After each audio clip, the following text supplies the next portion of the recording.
going on, you goons? It's a maniac in the ditch. Just got out of bed. We're going to just get in and yap with the guys on 15 for a little bit. Don't see any signals on 3630. So I don't know if the guys haven't seen them in there in a while. So I'm not sure if they're taking a hiatus or what's going on.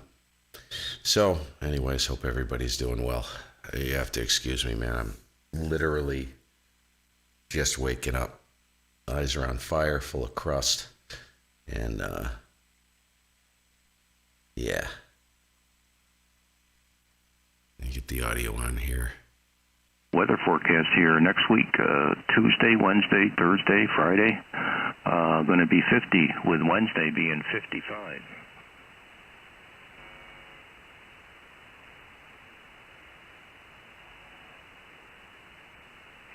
Certainly nothing wrong with that. I'll take it. Boy, and how that should get rid of, put a big dent in the snow cover here. Go ahead, Frank. Yeah, I'm looking at the website. Yeah, I think I recognize now because it only says Louis R. Carosa. It doesn't really give the name, so I guess I've only. Hey, Glenn, what's up, dude? Never even questioned it, so I think, yeah, 100 Alfred. So that's him, definitely. Good morning, sunshine. It was 48 this morning here, Mike, and it's supposed to get to 76. So we've been having some real good weather, keeping the doors and windows open, getting a nice breeze through and airing out the place. It's been cooped up all winter with heat on here, so really this is the best time of the year for down here. Go ahead. Yeah, that's really good. Yeah, it's certainly showing that spring is starting to show here. Snowmobiling here in the area is pretty well done, especially the woods. Yeah, once the snow cover gets down so much, they don't want people tearing up the ground.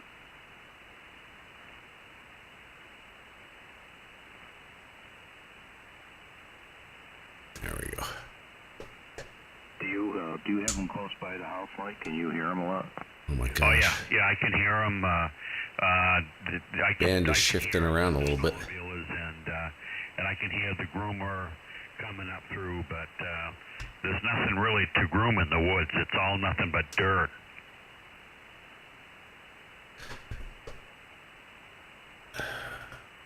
Yeah, I don't hear too much here. Of course, we got the trail right down the hill from us, but they're not allowed on the bike trail. Yeah, right. Yeah, I finally got my the check for this radio. Oh, your rebate check? Yeah, finally got it. It took 4 months? Yeah, that's quite a while. You would think they could do better than that these days, right? Yeah, I know they're selling an awful lot of them, that's for sure. He's got too much compression. That's a 7300. It should not sound like that. Did you get your IRS return yet? Oh yeah, that's all paid for Little from crunchy. the finance guy, and he has to hit the send button. We should probably get it. I would think. I wouldn't be surprised it's in there today. Come think of it.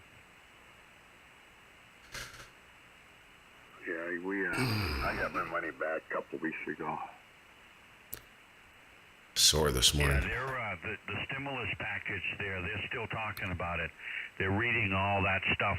They got done last night at 2:00 in the morning, and they're going to start up again. And there'll be another full day. They're supposed to vote on the 1.9 trillion, I think, late tonight. Yeah, and all of it's going Yeah, that won't pass. to other people. You don't think it's going to pass? No, I don't think so. I think, I don't know, do they need a majority or just, or do they need 2/3 on that? I don't know that. I'd like to find that out. I don't know. Jerry, do you know that number? Does it has to be a certain number? I honestly don't know the answer. And there's so much pork barrel stuff in there for Democrats. They need to lighten it up. K1 GMM. Good morning, Steve. Hey, good morning, sunshines. Hey, Mike, Jerry, Frank. Yeah, I think if you break that down, I haven't looked at it, but I heard that I don't think Americans are getting that much of that whole thing, as far as the American people go. I think that's a lot of it's going to our friends in the CCP and all over the world. I think that's a joke and a half right there. Yeah, I mean, why would we put ourselves in that kind of a situation where we have to print all this money, send it away to these different countries, and do things that doesn't benefit the people of the United States? It's crazy. Should just be a COVID thing, and that's it. They said only 9% is going to health out of that $2 trillion.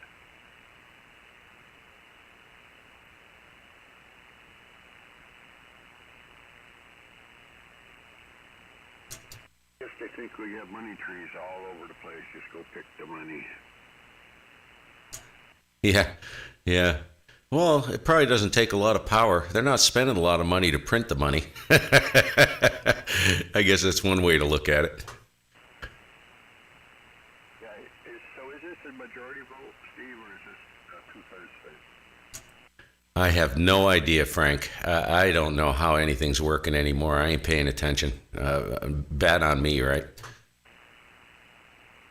think they got a couple of Democrats that don't like it either. So there's a good chance the way it's stated right now, it might not pass.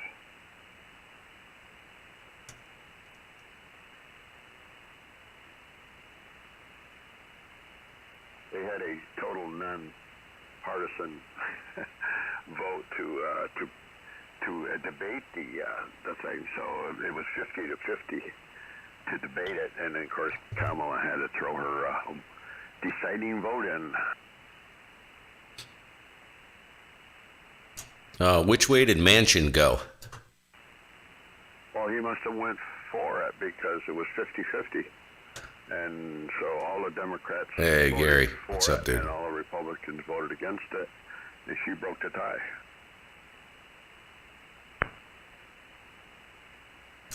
I was kind of wondering. Manchin, I thought, was, well, you can't assume anything, right? You know what they say about assumptions. But I thought he was going to go in a particular direction. Well, not all the time, but he kind of straddles the fence sometimes, that guy. So you never know. But I guess he's going to go along with it. It sounds like. Well, maybe not, because I think this vote was only to debate the bill, which means now it's on the floor and now they can discuss it. I think that initial vote was just to totally cancel it because of its content, and something like that. I would suspect that all Democrats would vote for it and all Republicans no. So it's probably understandable. Now they get into the details of it, which they should be. Snowing again up there, Gary? Should be bipartisan, and they should be able to at least knock some of them monies down. Hey, Mikey, is it snowing up there again? I just looked at the stream, and Gary, KB2 NYC, he's up not too far away from you, up in Derby. You guys getting more snow up there, or is it not doing anything over in Littleton? This morning when I went to the gym, it was just flurrying. But right now it's doing absolutely nothing right now.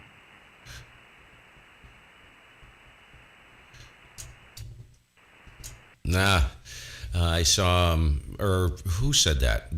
Jerry? Was that you? I've been waiting for things to warm up a little bit here and fussing around before I jumped in. But yeah, like Tuesday, was it Tuesday? Supposed to go to 50 here or something like that. And you said that it was going to stay like that for a while?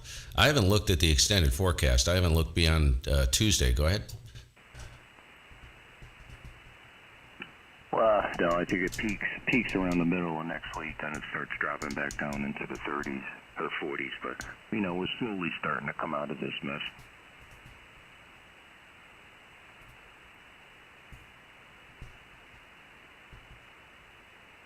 Jeez, Carl, everybody's got antenna issues. It's better than personal problems, I guess. Well, so to some of us, it's personal, isn't it? Looking at you got toward the end of the week. It says Tuesday you got 50, Wednesday 56, Thursday 52, and Friday 50. So looks like your last cold day is going to be Monday, and then it starts to warm up. That's what I'm seeing. Short-lived though, because it after Friday it goes down. Sunday will be 35 for a high. Oh yeah, I'm seeing that now.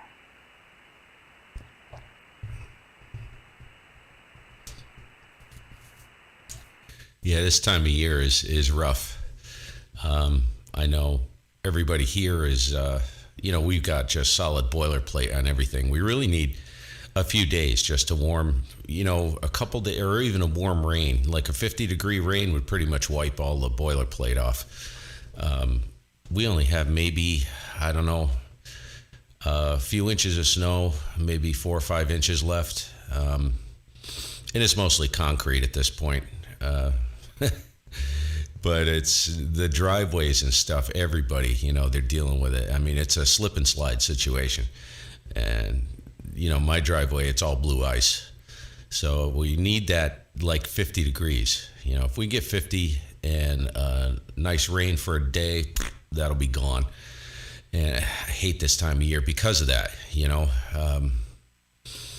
But, as you know, Frank, we can get whacked all the way through April up here. So it ain't over, especially up where Mike is. And up on that, Gary threw in the chat. It's true.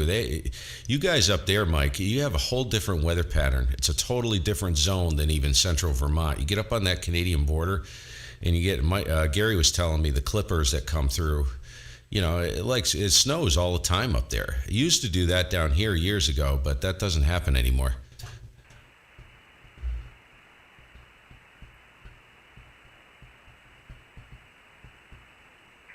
Still there, Mike?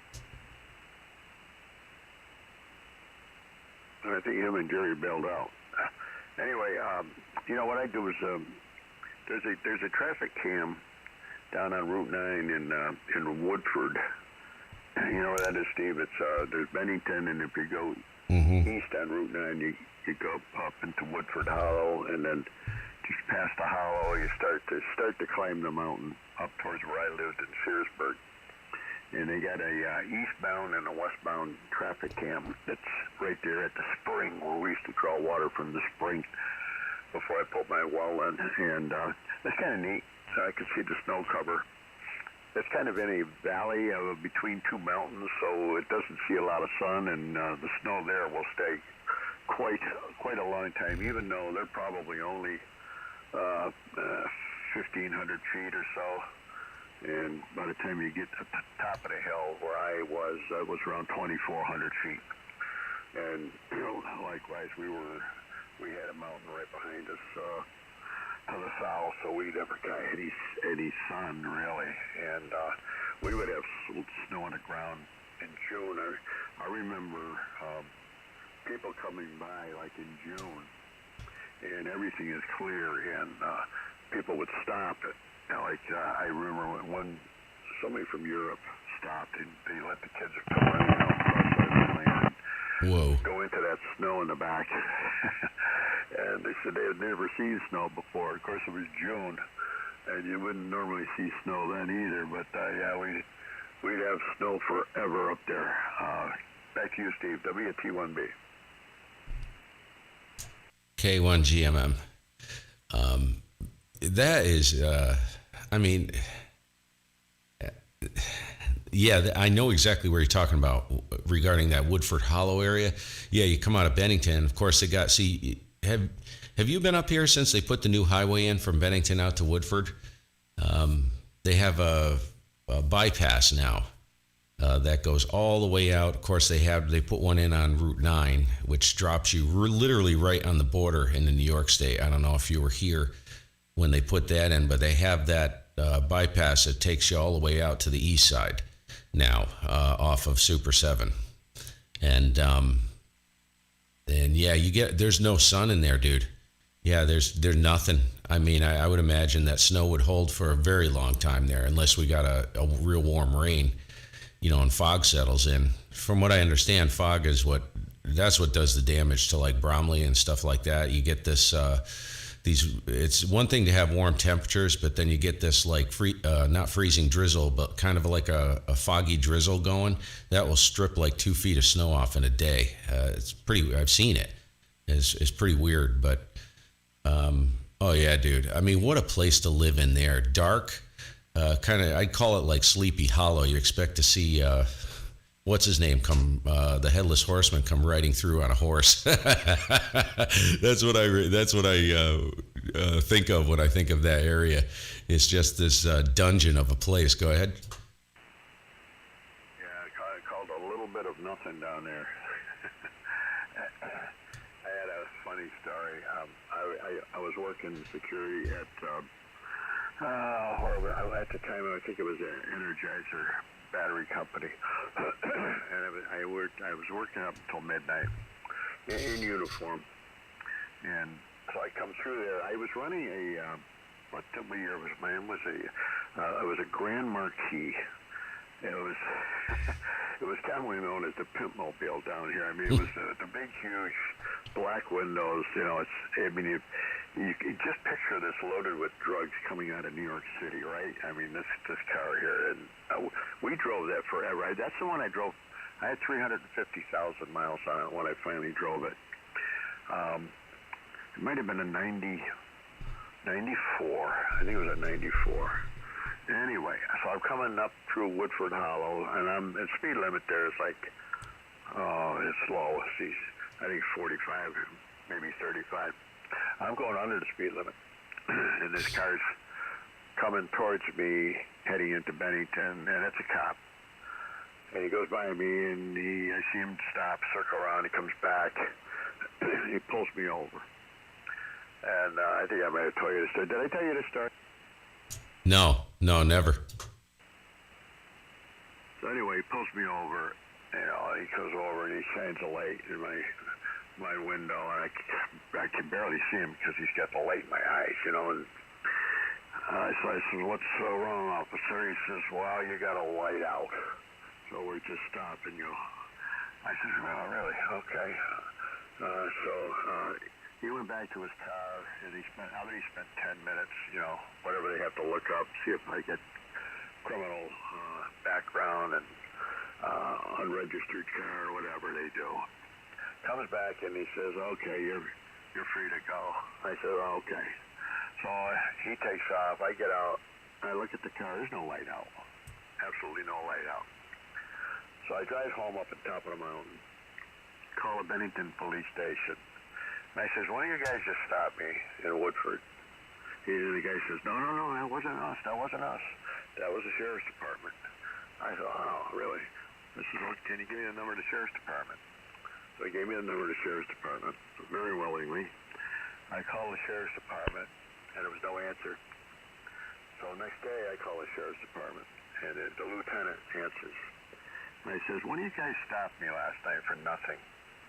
I says, "The next time he does that, I'm going to call 911. I'm going to keep going." And the guy says to me, he says, "I am 911. He says, "Okay." He says, "Yeah." He says, "Oh, it won't happen again." They can't stop you for no reason at all, just because your car looks like it may have drugs in it, So I didn't want to let that drop. I had to let him know, because I've heard so many rumors about this guy stopping everybody going through Woodford for no reason at all. So I put the kibosh on that. He never bothered me again. But anyway, yeah, the bypass. I was there. I've used the bypass quite a bit. Now, there's supposed to be 3 sections of the bypass, and when I left 6 years ago, two of the sections were in. The one joining Route 9, eastbound to Route 7 over in New York State. Now, they're supposed to put that third leg in. Of course, they can't put one in around Mount Anthony. There was never going to be a leg to make it a circle type of bypass because of that mountain, Mount Anthony. But there was supposed to be one going from Route 9 going south, picking up on Route 7, Massachusetts, going towards Pittsfield. Did they ever put that in? No, they don't have that in. That's that. And by the way, just circling back, that sounds like Bennington. Sounds like Bennington or Rutland. Rutland's kind of, yeah, there's some, well, I don't know now, but there used to be some shenanigans that would go on. But yeah. No, they haven't done anything. They haven't moved on any of that. And, well, they finished the one, which one went in first? The one to New York State went in, and the Route 9 West, and then, yeah, the Bennington to Woodford one. I think they finished that up second, you know. Yeah, they're not getting, I mean, where would you go? You got Mount Anthony on one side, and then you got the Burgess Road area, that whole area where the horse track is up in there. I don't know where you'd stick a bypass going around. You know, you'd have to go in down through Pownell and stuff like that. I could never imagine them pulling that one off. You know, you get up, if you take Burgess Road and you head up, and then you head south, it kind of circumvents, you know, that whole section of Bennington south drops you into Pownell there. It's all back roads. That's all residential through there. So I don't know where they could even put something in that area. I'm sure people wouldn't be very happy because it's pretty rural out there, but there's a lot of homes. Go ahead. Well, they actually, and Jerry's back, they actually started it. It's supposed to come out not before Pownell. It comes out on the flats before you start going down the hill. You know, like Stomping stuff is up. Where the barn is. What is it? The furniture barn. I can't remember the name of it. You know those nice furniture stores that go down the mountain as you're getting in. You know, going down into Powell, down by the racetrack too. It was going to come out up on the flats. So, and they had cut in and done some work. In you can see it from the road. It's probably all grown in now because I think they stopped the work on it. And this was quite a while ago. Now, I don't know exactly what the route was, but they had it all mapped out. You know, so there's definitely going to be 3 sections. So whether that'll ever come to be or not, if probably not my lifetime. Anyway, go ahead, Jerry. W1JWC in a group. WT1B.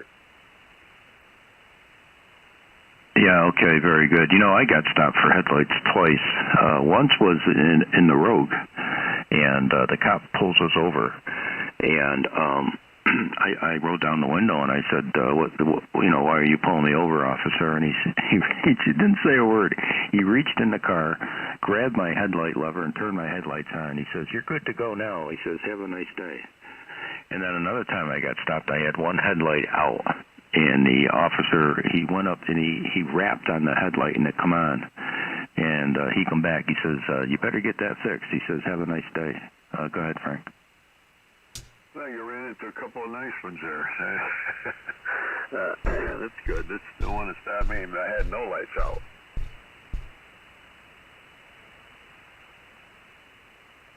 Well, maybe you did. Maybe it was intermittent. You know, these filaments sometimes, when you go over a bump, they'll come back on. No, I've heard many stories about this guy, so that's the reason I knew that he was just pulling some crap, you know, thinking he's going to find a carload of drugs or something with my pimp mobile. I'll tell you, if I was an officer, I would be pulling over only people that I really had to. That's right, yeah. Well, I think they're more leaning in that direction these days. Well, crap that's going on and people and cops getting shot and stuff, so, yeah. We have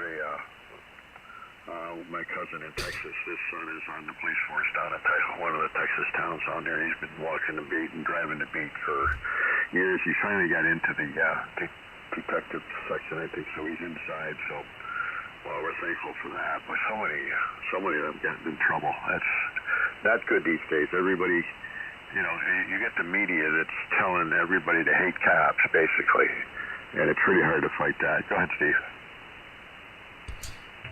K1 GMM, yeah, that's tough right there.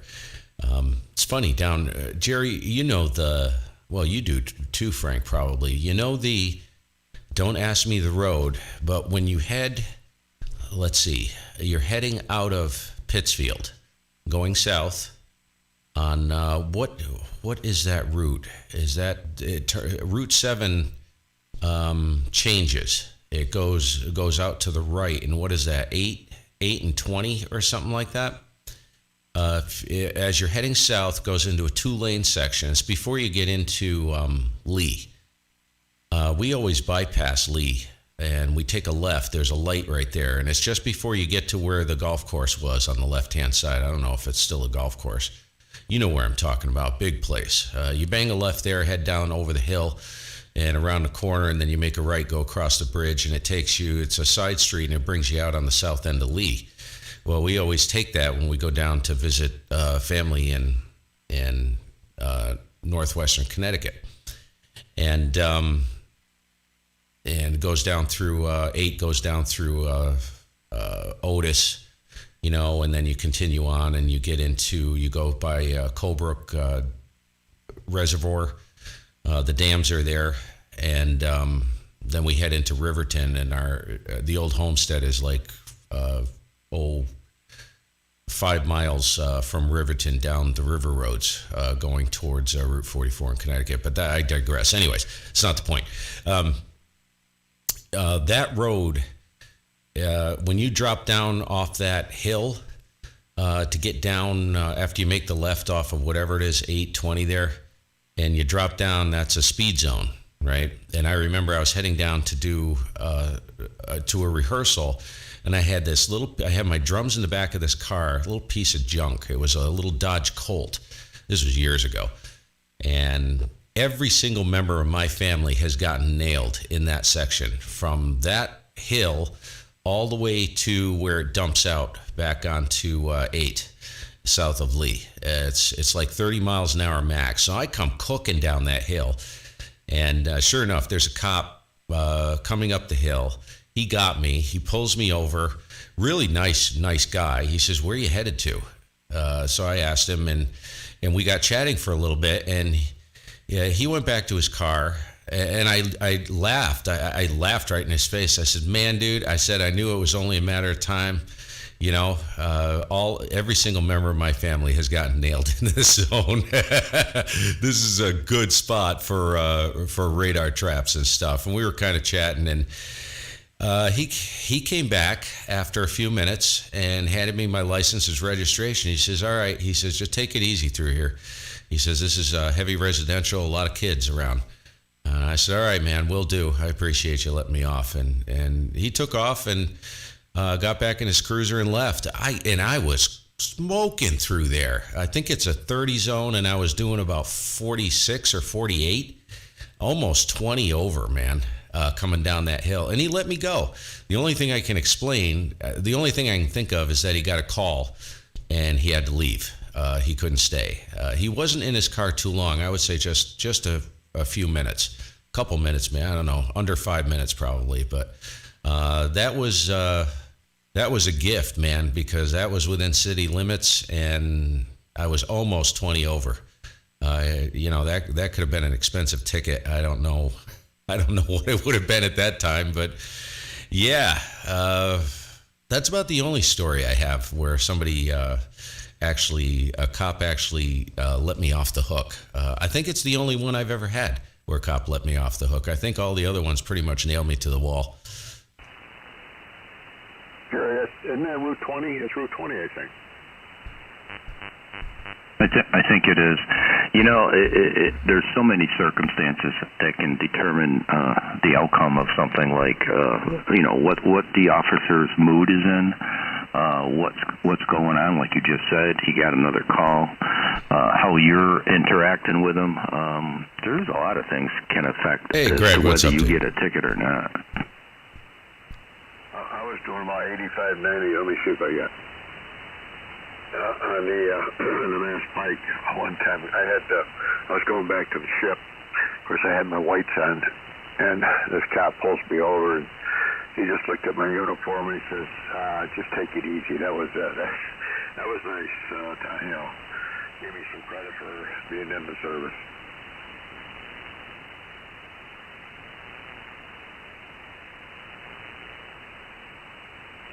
Well, I guess the bottom line today is if you get pulled over is to kind of keep your mouth shut. How about the time, Jerry? We used to have these that's a softball games, Steve. That's a problem, Gary. It should mute when you key up. GE Athletic Field. Oh, no, yours won't. We'd get a keg of beer. We'd go up and we'd have softball games. We'd play all evening till dark, and we'd stay there. I'd finish that keg of beer, and then I have to drive to Savoy going home, which was probably, 40 miles.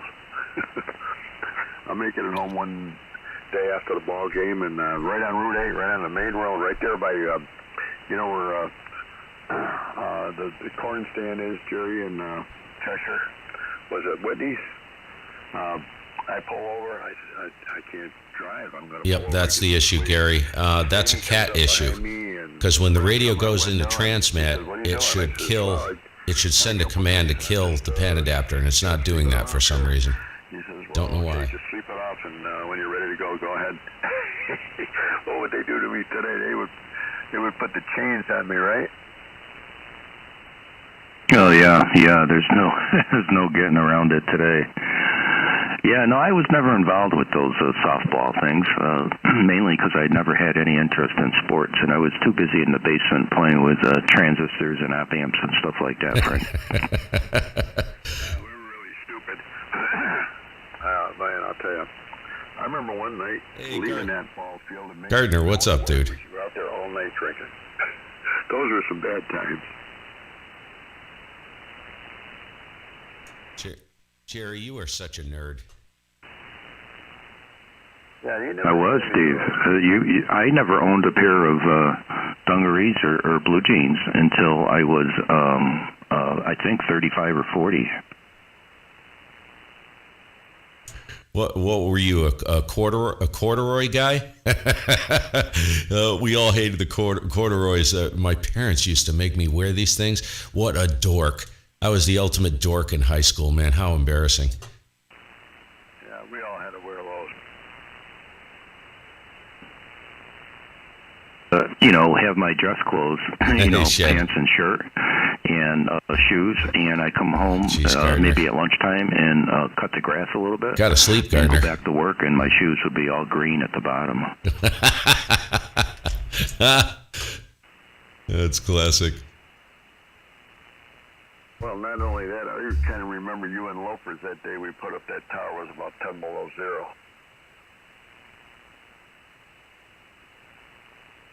Yeah, I'm kind of weird. I'll admit it.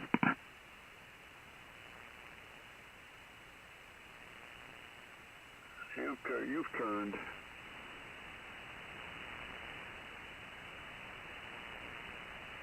I was an influence on him, I think, Steve. Well, I don't. Who was the worst influence? I think the worst influence. I think Jerry. I think Jerry is a leader by nature, and I think he drags everybody along with him. Probably talks a good line. He's probably really influential and wields a lot of power, and he knows it. And he's the type of guy, I think, that will, get into a situation where crap will hit the fan, and you'll turn around, right? And he'll be gone. The authorities will be standing there, and you and your friends are standing there busted, and you'll turn around. Where's Jerry? Oh, no, he saw that coming. He's gone. I'd run too, WO2. I'll tell you one thing. You don't ever want to meet him for lunch. Good morning, Dave. Yeah, good morning, gentlemen. How are you? 15 minutes late, if that. Never on time for anything. Good morning, Frank. Good morning, Steve. Hey, hola. Hola. Yeah, how's life treating you, Dave? I'm going to listen for a second. Somebody just, I got to see if I can fuss through some settings here. Somebody on the stream just asked they're having trouble getting the radio to mute. So, I'm going to see if I can sort that out, but I'll be listening. You guys go ahead. Go ahead, Dave. What's going on? I'll be listening. And I know Frank, Jerry. Mike was in here, W1US, but he vaporized. I don't know where he left. Took off to. K1GMM. Yep, W2X. Yeah, I got a shock yesterday. My iPad Pro, my wife distracted me, and I wasn't paying attention, and put it on the counter, and it fell face down on the tile floor and shattered the glass. Tasmania. Good Lord. How are you doing? Good afternoon. The LCD screen are perfectly fine. I could still use it. We're just knocking around in here. This is nothing heavy this morning. I just haven't. Glass that's missing. I haven't caught these guys in a while. 3 months old. Let me see if. Let me get over to that screen, Gary. I'm going to walk through here. That should go into mute when you hit the PTT. If the cat is running. Holy crap. Well, good morning, Dave. That's a lot of money. If the cat, if People in a mall or something that do this kind of stuff. if it's tracking the radio, right? So if you click on the pan adapter, Gary, and it moves the radio with a pan adapter, then OmniRig is functioning. But for some reason, you're not getting the PTT function to work. So let me get over to that window. So that we're on that window right now. Get over there. What they'll do, they'll replace the whole thing if they have to. But for the extra $100, That's what I'm thinking, Gary. You're on the 991, right? Because there's really not something were damaged, but it's just the glass. And they're like, oh well. a loyal viewer. Hey, Court. You're damaged for life. Court. My apologies. I'll go ahead and say that right out of the gate. Oh, God. There are so many settings in. Okay, this is the OmniRig. No, that's not the one. OmniRig's over here. Let me get back to where. Okay. Out both.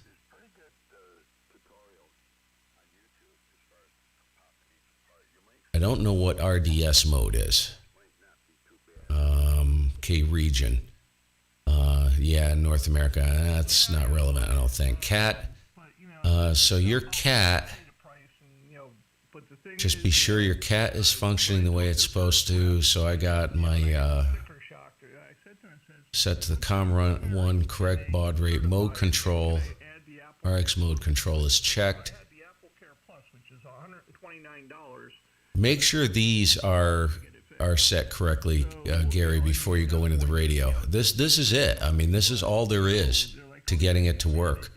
This right here in your RX settings, which are found in. Since I bought it, so they're like, oh yeah, you can extend it. And then when I talked to the second rep, they're like, oh no, they're hard fast. That's in your RX control panel. Hit settings. On Twitter, and I was just Yep. like, sticker shock, Top left corner, hit settings, and go to ORig, OmniRig, and make sure you got sync VRX to rig, sync rig to VRX, sync center frequency, local oscillator, make sure that's unchecked, and sync RX mode.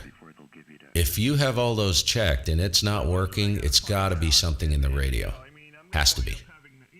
Something. I've heard that the 991s are very complex, the menu settings. Yeah, you're going to have to do some digging in there. How much of a trade-in towards a new one would they give me? Because as I said, they want to charge 62% of the cost of a new one. I mean, that's really all I got. Now, That's what I'm saying. It might be cheaper to. now in the 7300, I have a setting in there which I know is irrelevant, but something you may want to think of is the Now, I'm planning on adding the here if I can, because as I said, the remote link. $29, There's two settings. Up to 2 times if you drop. There's two settings. Oh yeah, dude. If that ain't working, if that's not muting, that's all hell's breaking loose. Hey John, how you doing? NJ4. Hey NJ4Z. What's going on, Captain? I just spoke to John yesterday. Had an awesome conversation. He's with a club down in South Carolina that are doing some. They are doing some amazing things for the hobby and in the hobby. Very, very cool. So Gary, yeah, the 7300 has what's called link to remote and unlink from remote. Those don't, like Uno doesn't seem to care from what I found. I know I normally run everything linked to remote. I don't know. Look in the 991. I've heard that this menu is very deep in there. Maybe do a search, because I've never done this in regards to the issue you're having. Do a search online regarding Yaesu 991 SDR Uno. Just type that in and see if. I don't know if you've done that, Gary, yet. Let's see. There was another comment. So it looks like it's just the outer glass. The first thing it goes, it tells you to look at it. And, is there any discoloration? Yeah, and I can't. Is it not responsive to touch? So it's just the outside glass. Yeah, right, Gary. It's classic. No kidding. That's what I've heard. I've never seen one. I hear it's way more elaborate than like the little 857. Let's see. Yeah, I don't know your name or call sign. I don't know what to call you. I have a hard time seeing it on the screen. NROP, HROP. But my apologies, man. Trying to record you on the air or from the air. Yeah, just to let everybody know I'm on the 7300. Check back in maybe around 8 o'clock if anybody's still around. Good luck, Dave, on getting that fixed. I know the feeling. W1JWC will be clear. 73's all the way around. AC, Jerry, have a great day. 73 Jerry, W02X. Yeah, as I said, it's just sticker shock. I mean, live and learn.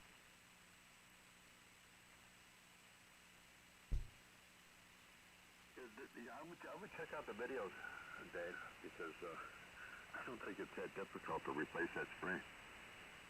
Well, what they're saying is they glue the LCD to the glass, and it's hard to separate the glass from the LCD without really, damaging it. So that would be the only thing. You'd have to probably use like a heat gun to heat it up to remove it. You do. You use a heat gun and use like a guitar pick, and you just wedge it in between, and you slowly work it. I thought so. I've done it with my iPhone, and I'm looking at this thing for. I was wondering what was it, the 3099 was? I was like, oh, they came out with a new rig, which they may have. The biggest problem is I got a lot of this Aphex 204. It's the magic that makes everything happen. You guys know that. It's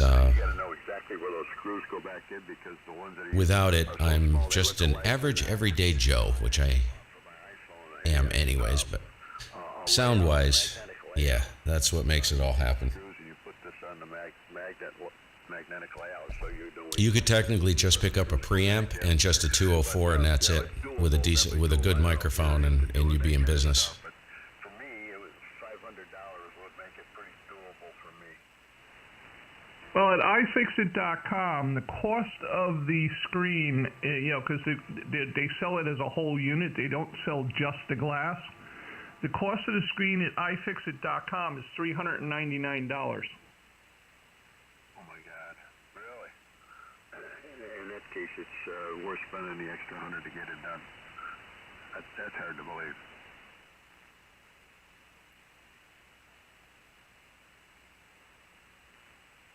Okay, I'm going to go ahead and sign clear. I'm gonna look at mine and see if I can you a cost on that. Go ahead, Steve, pick it up. Yeah, that's crazy. As I said, the unit I paid $799 for it. It's just crazy. But yeah, I'm looking at it right now, and that's what they're getting for it. They're getting $400 for the part. So that's expensive. Yeah, I'm gonna go ahead and tuck tail and run. It's getting to be that time, and Frank, you're pretty good in there. I can hear you fine. But I got to get upstairs. It's that 7:30 mark. 7:03, I'm going to leave everything idling for a bit, and I'll be back maybe in a little while. Good to hear you, Dave. And Frankie, have a great day, man. Enjoy the sunshine in beautiful, sunny Bikini State, Florida. This is K1GMM in the ditch. We'll see you in a bit. Yeah, okay, Steve. Well, I was supposed to get up to 76 today.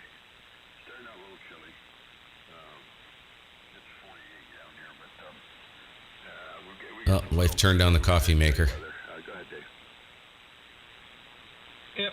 All right. I think Steve's running, so yeah, I got in here a little late this morning. My wife's working, so I just got out of bed and had breakfast. So Yeah, she's anyway, making coffee. That's it. Just gonna go down to the Apple store at 12:25. Okay, so I'll mute this. I'm going to tuck tail and run. I really don't know. Yeah, you got to get in. I'll do a little reading too, Gary. See if I can scrounge anything up. It's something to do with I don't know. Anybody like an Uno aficionado in here before I shut the stream down? Yeah, a quick comment on the 3000. Sorry about the incredibly hot audio. I was way into the red. Hopefully it's okay and it's not breaking up. 3000 is a great rig. You'll get the top end on it. I don't know for a fact. I've heard that it's a brick wall. It's brick walled at 100 hertz. So I don't believe that because theoretically the 7300 is brick walled at 2.8 on the top end and 100 at the bottom, but that's not true. If I want to, I can push it to 60 hertz on the bottom and 3.1 on the top. So I would try it and see how far you can push it. But it's going to take some firepower. It's going to take brute force to do it,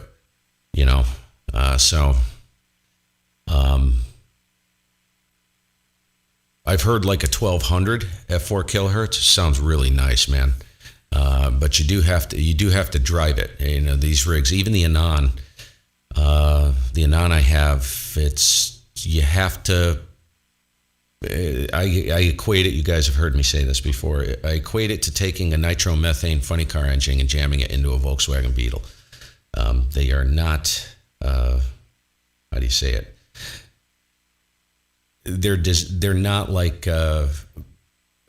You take audio gear and rack gear and stuff like that, and you try and cram full spectrum audio into these things, even in a non, and it takes a little bit more to make it sound the way you want it to sound than what you think. You think what you put in is what you get out, but that is absolutely not the case. So. Anyways. I think that's it. Gary, I'll do some knocking around, do a little bit of reading. And what happened to my camera? What the heck is going on here? Camera's all foobarred. We'll see you guys later. Have a super fun day. I don't think there's really anything else.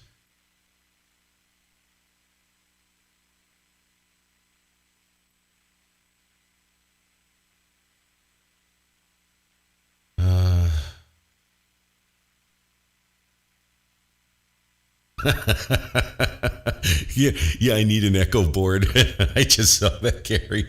I could actually do that. I have the virtualizer in line.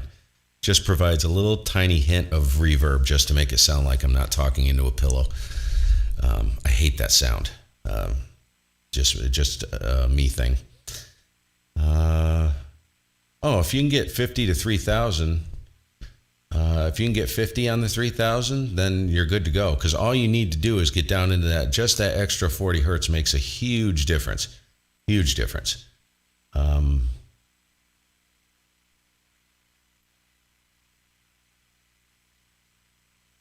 you're going to do a recess light. All right, man.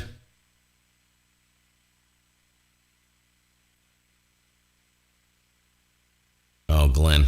Yeah, you're going to have to hide behind one of those big machines or something. Hey, Mike, how's it going? Jeez, good to see you in here. When was it, Mike?